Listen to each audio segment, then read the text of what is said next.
Hi everyone. Today I will discuss how to complete the online activity under discussion portal. So once you're in this website Math by Maha, just go to discussion portal. It will take you to the page that has Flipgrid embedded in it. The directions of the discussion portal are explicitly mentioned. Every student is expected to record one video response per topic and contribute to two follow-up responses of feedback to fellow students by end of each week, offering encouragement, asking questions, or building off of their ideas. Make sure each individual's initial post receives at least one response. Now, I will tell you for this week's activity, since you're going to be using the topic inequalities, I will lead you through all these steps one by one by actually showing you how to do this.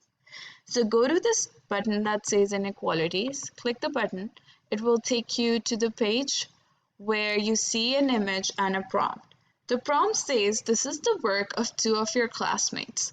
You have to tell me which student is right and why, and also justify your answer using academic vocabulary. Now, just as a note, I am very big on using academic vocabulary whilst in your discussions, in your explanations, in your justifications, so make sure you're using a lot of them. I will also be giving you tips and hints throughout the discussions, and these are there to help you create more breadth and depth to your responses. So for this week, the tip is that there are two mistakes in one of the student responses and not one. So while you're creating your video response in order to tell me which student is right and why, this tip can really help you elaborate on what are those two mistakes and which steps did the student make the mistake. If you go and click this image, you will see the work sample by student A and student B, and you can easily then figure out which student made the mistake, where they made the mistake, and what is wrong with that work. Once you're done with that and you're ready with your answer, you can click this green button. I will write my name, let's say Maha Essen, writing a different last name so you can remember. Let's go. And you will be able to record your image. Now, before you directly go into recording your image, there's this really cool thing that I want to show you. You can click this book button and you will see the prompt in front of you. You can drag it to the right, and you can also use the note section here. So before you even press this record button at the center, you can actually create your response and write down the notes. So whatever you think, oh, step 2 is wrong in student blah blah blah, and whatever else you think you need to add in your response. Once you're done, there are many tools within this. I'm not just asking you that it has to be your this video where I see your face. It can be, or you can use whiteboard or blackboard, and while you're recording, you can show me in the background that this is how it is and this is how it's supposed to be solved. And you can also write texts. Student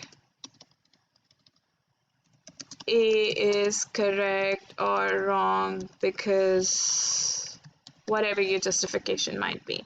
Once you can also fix where on the screen it goes. So once you're ready with this, you can literally either you can start recording. In my case, I don't want this. I will clear the boards and I would start recording. And I have the things written in front of me, and I can also have the notes right next to it. I also have the prompt. I have these things. I can record whatever I want. Once I'm ready, once I'm done, I press next. I can edit. I can add more to this video. Once I think I'm completely done, I press next and it will ask me to take a selfie. So I'm going to take a selfie. I'm not good at taking selfie, but okay.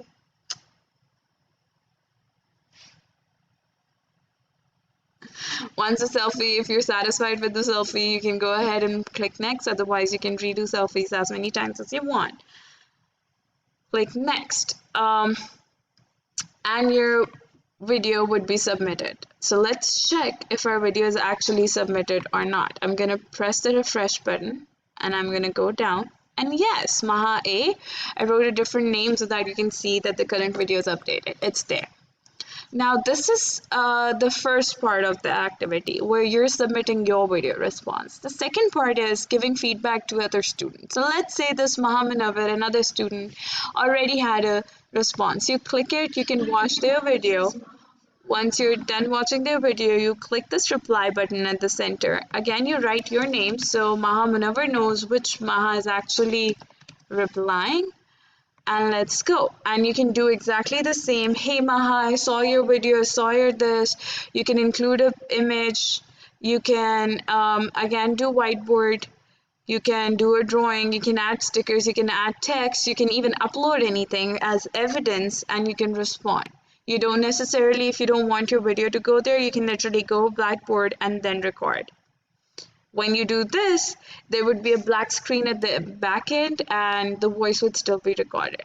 Again, as I suggested, you can always have the prompt in front of you and your notes in front of you as well, even when you're replying to the other person, so that the video, you're maximizing your time in the video and not thinking about what you're about to say. Once you're done, you press next. You can edit and add more just as you did while creating your video response. And boom, that's done. You want to take a selfie? Go ahead, take a selfie and press next. So I'm writing the complete name so the two Mahas are not confused. And boom, it's done. And Maha, when she's gonna be watching her, she can see, oh, there's a response by Maha, and she can click it and she'll be able to hear my response since I chose to go with Blackboard. Similarly, if there are multiple responses, multiple faces would appear.